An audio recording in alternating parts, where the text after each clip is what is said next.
Hey guys, gravando, tá. É, Vamos lá. Talvez tenha uma luz aqui que vai ficar atrapalhando, de acordo com o que eu me mexo e eu não paro quieto. E, enfim, vai estar aí. Vamos estudar a taxa de variação, que o nome taxa de variação é um conteúdo um tanto delicado, guys, bem delicado na verdade. Para quem vê a primeira vez, pode acaba demorando um pouquinho para compreender de fato, porque ele é bastante teórico, ele é muito fala, é mais fala do que conta, mais conversa. É uma aula sobre taxa de variação, ela é mais conversa. Então, para eu não fugir do conteúdo e indo direto, indo bem objetivo ao ponto, ao que nós precisamos saber, eu fiz a nossa aula de hoje toda recortada do livro. Isso aqui é recorte do livro, exatamente na ordem. Então tudo que a gente vai falar aqui, vocês podem conferir aqui, ó. Na aula de taxa de variação. Começa com isso, está recortado lá, quociente das diferenças, vem isso aqui, vem. Nessa mesma ordem, inclusive, os mesmos gráficos. É tudo isso que está aqui. Tá, ok? Mas vamos lá. O que é a taxa de variação? Só lembrando que a gente já tem uma ideia da taxa média de variação. Ok? E esse aqui é um teste do livro. Eu destaquei cores, eu fiquei alternando as cores de acordo com a tonalidade da leitura, que é o que faz a gente compreender. E é dessa forma que eu irei falar. Então tudo isso aqui eu planejei, a maneira com que eu vou falar a vocês, que é a maneira com que vocês possam, acredito eu, que vocês possam compreender. Então, primeiramente, suponha que y seja uma quantidade que depende de outra quantidade x. Então, y para nós vai representar uma quantidade, ou seja, uma grandeza. E essa grandeza y, valor de uma grandeza, e essa grandeza y vai depender de outra grandeza, de outra quantidade, ou de outra grandeza, x. Então, por exemplo, o y poderia ser a temperatura dependendo do tempo. Então, x seria o tempo, porque é uma quantidade dependendo, uma quantidade que depende de outra quantidade. Então, poderia ser temperatura, poderia ser o que mais? Enfim, várias coisas. Várias coisas, como a gente já comentou naquela aula lá de taxa de variação, taxa média, aquela aula do slide, sobre quantidade dependendo de outra. Então, inclusive aqui fala, não, aqui não fala, mas tudo bem. Então, y sendo uma quantidade que depende de outra quantidade x,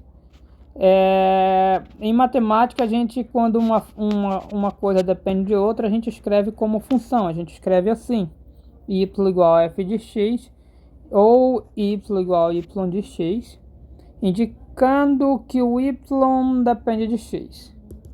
Ok? Pois pronto. Então, inclusive é o próximo texto. Assim, y é uma função de x. Se y depende de x, y é uma função de x. Ok? E escrevemos y igual a f de x. Então, essa maneira de escrever que ele fala é a maneira de escrever em termos de função. Então, se você não lembra quando você estudou função, quando y é uma função de x, a gente escreve isso. É o que indica essa simbologia. Ok? Então, nós estamos nisso. Y igual a f de x. Esse y representa uma quantidade. Que quantidade? Sabe Deus. Mas ele depende de outra quantidade x, que eu também não sei, mas tudo bem. Deixa eu continuar. Agora, o grande nosso ponto aqui é pegar essa quantidade x, que é uma variável independente, fazer variar. Só um detalhe, por que variável independente? O y, por ele depender de x, eu digo que ele é uma variável dependente, porque depende. O x não depende de ninguém, então ele é independente, ok? Mas aí eu posso pegar o x e fazer o x variar, mudar o valor. Se o x for o tempo, eu posso fazer o tempo variar de 1 minuto a 3 minutos, é uma variação. Então vou fazer o x variar aqui Se x variar de x1 a x2, então o x muda o valor, ele muda de um ponto ao outro. Ora, se o x varia, o y depende do x. Então, se o x variar, o y também tem que variar, porque um depende do outro. Um depende do outro não, né? O y depende do x. Então, x muda, y muda. Se x mudar de x1 a x2, o y vai mudar de quanto para quanto? Então, nessa parte aqui, opa, quase caiu. Nessa parte aqui, o y vai mudar de y vai mudar de yx1 a y de x2. E por quê? O valor, quando o x assumir um valor de x1, o y vai assumir algum valor, que eu não sei, mas a gente chama de y de x1, só para fazer referência ao x1. Quando o x assumir o valor x2, o y vai assumir outro valor. Esse outro valor eu escrevo assim. Eu escrevo y de x2. Então a gente coloca esse x2 dando referência que esse é o y quando x for x2. Ou seja, se x variar de x1 a x2, o y vai variar de yx1 a yx2. E aí eu falei que essa aula ela é uma aula de muita fala. Já estamos com 6 minutos só falando e quase não escrevemos. Pode até parecer um pouco chato, um pouco tédio. Então se você estiver um pouco no tédio, pegue um café. Se você tomar café também, né? Claro. Tudo bem. Vamos continuar. Vai ser assim, infelizmente. Depois talvez gere uma emoçãozinha. Essa parte inicial, ela é dessa maneira, não há muito o que fazer. Ok. Só lembrando que se eu vario o x, então eu posso calcular a variação. Onde eu vario. De x1 a x2, eu posso calcular a variação. Então, a variação de x nesse intervalo será... Então, aqui, ó. Aqui bem, se x variar de x1 a x2, então... a variação de x será o quê? Aqui tem um spoiler da variação. A gente sabe que a variação a gente escreve por delta. Tá aqui a variação do x. E variação é ponto final menos ponto inicial. Então, variação normalmente você calcula assim. Se vocês lembrarem bem, a gente falou lá no vídeo da aula do slide. Então, daqui a variação de x. Final, x2, menos o inicial. A variação também, galera, é chamado de incremento. Por isso que tem esse parênteses aqui, a gente nem leu. Parênteses, normalmente a gente fica opcional ler, ele é uma explicação. Então, a variação de x também chamada de incremento. E a gente vai utilizar muitas vezes o termo incremento e o termo variação vai depender do contexto. Então, isso aqui é o incremento ou variação de x. E aí, claro, se eu vario o x, eu vario o y também. Então, para essa variação de x, eu tenho uma variação correspondente de y. Variação correspondente. Correspondente porque corresponde a essa aqui. A variação de y naturalmente vai ser o que? Delta y.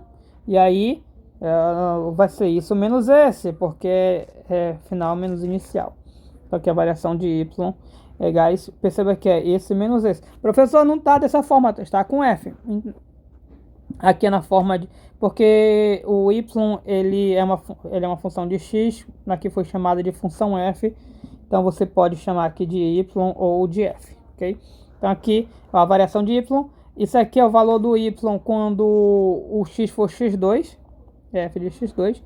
Até porque a gente chamou de a dependência de y por x, chamamos de função f. Então, pode ser assim ou pode ser assim. Aqui anotem, isso aqui deixem anotado também. Aí, veja bem, eu tenho a variação de y, eu tenho a variação de x. Eu posso, e numa parte, eu posso pegar e dividir a variação de uma por outra para gerar uma taxa. Se a gente lembrar lá da aula dos slides, quando você divide uma grandeza por outra, gera o quê? Uma taxa. Se você divide a variação de uma grandeza pela variação de outra, o que gera? Uma taxa média de variação. Então eu posso dividir essa variação por essa aqui. Eu vou dividir a de y por x, porque o y depende de x. Então eu vou pegar esse, quando a gente divide a gente chama de quociente em matemática. Eu vou pegar o quociente dessas diferenças ou dessas variações. Essas variações são diferenças, por isso que o livro chamou de quociente das diferenças.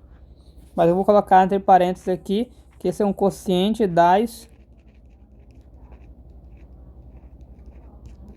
variações. Então, ok, eu vou tirar o primeiro spoiler 1. Eu vou dividir aqui variação de y pela variação de x.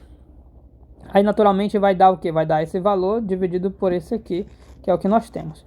Daí, guys, essa variação, esse quociente ou essa divisão, a gente já sabe o que que a gente viu lá na aula. Isso aí é o que? É a taxa média de variação. Aqui temos um spoilerzão. O x aqui é para onde eu devo apagar. Pronto. Ai, não apagou a borracha do spoiler. Pronto. Pois bem, então esse quociente, como a gente já bem viu, é denominado taxa média de variação. Okay, vou apagar isso aqui. Taxa média, vou dar um destaque novamente. Pois bem, taxa média de variação. Isso até aqui a gente viu lá na aula do slide. Dividiu, então por enquanto sem muito mistério, dividiu variação de uma grandeza por outra, dividiu a taxa. Agora, variação de uma grandeza por outra, olha lá, dividindo variação, taxa de variação. No caso, a gente costuma chamar essa taxa de variação de uma taxa média. O nome é taxa média, já expliquei lá também, lá no slide, eu devo ter explicado. Eu acho que eu expliquei bem no resumo, tem uma aula resumo lá, tem um link no Telegram. O nome média porque ele vai dar uma média de como houve a variação do y em relação a x. Enquanto o x variava, nós temos uma média. Não vou entrar em detalhes, tem lá na aula. Então, e como o x variou de x1 a x2, essa é a taxa média de variação nesse intervalo, x1 a x2. Vale ressaltar que quando se fala em taxa, sempre é de uma grandeza em relação a outra. Grandeza. E é de acordo com a divisão. Isso é importante. Então, aqui o quociente foi da grandeza y pela grandeza x. Então, a minha taxa vai ser de y em relação a x. Então, esse em relação, precisamos estar atentos a isso. A linguagem. Essa é uma aula de linguagem técnica, para que quando nós formos utilizar esses termos técnicos, estarmos cientes do que estamos falando. Okay? Em relação, isso é importante. Em relação ao quê? Se eu divido y para x, então minha taxa é do y em relação a x. Agora a interpretação disso a gente vai para outro vídeo, porque senão esse aqui vai ficar muito longo, ok? Então, de modo geral, esse vídeo aqui foi para colocar as peças no xadrez. Primeiramente, escrevemos aqui do que nós estávamos falando, uma grandeza dependendo de outra, variei esse x, então o y variava também. Dividi as variações, gerei uma taxa média de variação, e essa taxa média é de y em relação a x, conforme está escrito aqui, ó, de y em relação a x, ok? Nice. Vamos interpretar isso ainda no próximo vídeo, para podermos chegar a um certo objetivo, ok, guys? Que vocês ainda não sabem qual é, mas vão descobrir. Isso aí, thanks.